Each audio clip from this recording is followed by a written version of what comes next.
आज के हम वीडियो के अंदर जो टॉपिक डिस्कस करने जा रहे हैं वो है एमनेस्टी स्कीम। अस्सलाम वालेकुम व्यूअर्स, मैं दीवान असगर। आज के हम वीडियो के अंदर जो टॉपिक डिस्कस करने जा रहे हैं वो है एमनेस्टी स्कीम। कि जो एमनेस्टी स्कीम जब पहले आई तो लोगों को क्या फ़वाइद हुए, और अब अगर हमें मार्केट के अंदर एमनेस्टी स्कीम के बारे में सुनने को कुछ मिल रहा है तो अब आगे लोगों को क्या फ़ायदा होगा। अगर मैं इसकी थोड़ी सी बैकग्राउंड हिस्ट्री की बात करता चलूँ तो एमनेस्टी स्कीम जो है वो 2018 के अंदर जब इमरान खान साहब का एरा चल रहा था पीटीआई का, तो उन्होंने इंट्रोड्यूस करवाई, जिसमें उन्होंने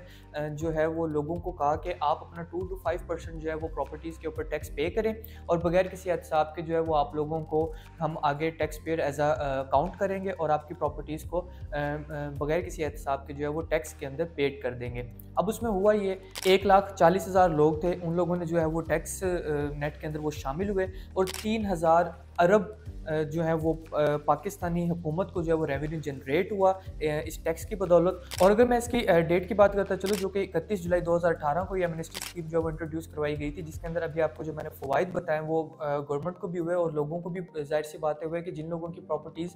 कब से ब्लैक में पड़ी हुई थी, उन लोगों ने 2 to 5% टैक्स पे करने के बाद अपनी प्रॉपर्टीज़ को वाइट किया। और जब 2020 के अंदर पेंडेमिक सिचुएशन जो है वो क्रिएट हुई और जो मुल्क था उसकी जो इकॉनमी है वो रुक गई, और उसके बाद जो कंस्ट्रक्शन इंडस्ट्री है उसको एक बहुत बड़ा जो है वो लॉस देखने को मिला। तो हुकूमत ने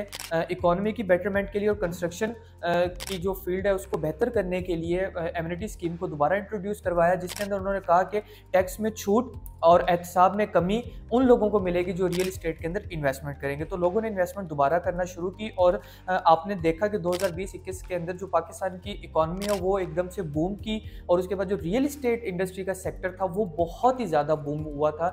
एक पीक पे जो इसका इरा था वो जो रियल इस्टेट का देखने को मिला कि हर बंदे ने जो है वो इन्वेस्टमेंट की, और अपनी जो इन्वेस्टमेंट जब उन्होंने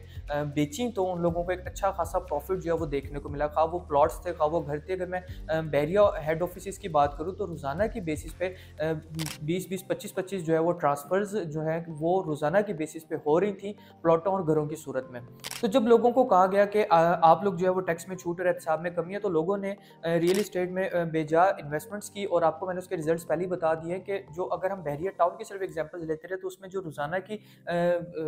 ट्रांसफर्स की जो रेशो थी वो कहाँ से कहाँ तक पहुँच गई। अब 2024 के अंदर जब देखने को आ रहा है कि रियल इस्टेट मार्केट जो है वो बहुत डाउन है, और लोग जो है वो पैनिक सिचुएशन मार्केट के अंदर क्रिएट हुई है। लोग चाह रहे हैं कि हम लोग अपनी प्रॉपर्टीज़ को बेच के यहाँ से निकल जाएँ, या अब हम इन्वेस्टमेंट्स ना करें, हमें क्योंकि लॉस देखने को मिल रहा है। तो उन सबको मेरा मशवरा है कि आप लोग अभी वेट करें, और आप लोग देखेंगे कि जो एमनेस्टी स्कीम है उसको दोबारा इंट्रोड्यूस करवाया जा रहा है न्यू गवर्नमेंट की तरफ से, PML नून की तरफ से। अभी उसके ऊपर वर्किंग जो है वो जारी है, और जैसे इंशाल्लाह कुछ ही दिनों में या कुछ टाइम में जैसे उसके ऑर्डर्स आते हैं तो मुल्क के लिए इंशाल्लाह वो बहुत बेहतरी होगी। तो मेरा आप सबको मशवरा ये है कि आप अपनी प्रॉपर्टी को रोकें। एमनेस्टी स्कीम के हवाले से मैंने आपको थोड़ा सा गाइड कर दिया, उसके बैकग्राउंड के हवाले से बताया कि वो क्या थी, और उसके फ़वाइद मैंने आपको पिछले 3-4 सालों के बताएंगे लोगों ने क्या क्या उससे फ़ायदा उठाया, और अब जो एमनेस्टी स्कीम आ रही है इंशाल्लाह उससे भी लोगों को बहुत ज़्यादा फ़ायदा होगा। तो मेरा आप सबको सजेशन ये है कि पैनिक होने की कोई ज़रूरत नहीं, अपनी प्रॉपर्टीज़ को होल्ड करें, इंशाल्लाह आपको ज़्यादा फ़ायदा होगा। अगर आप इस तरह की मालूमाती वीडियोस देखना चाहते हैं तो हमारे चैनल को सब्सक्राइब कर लें,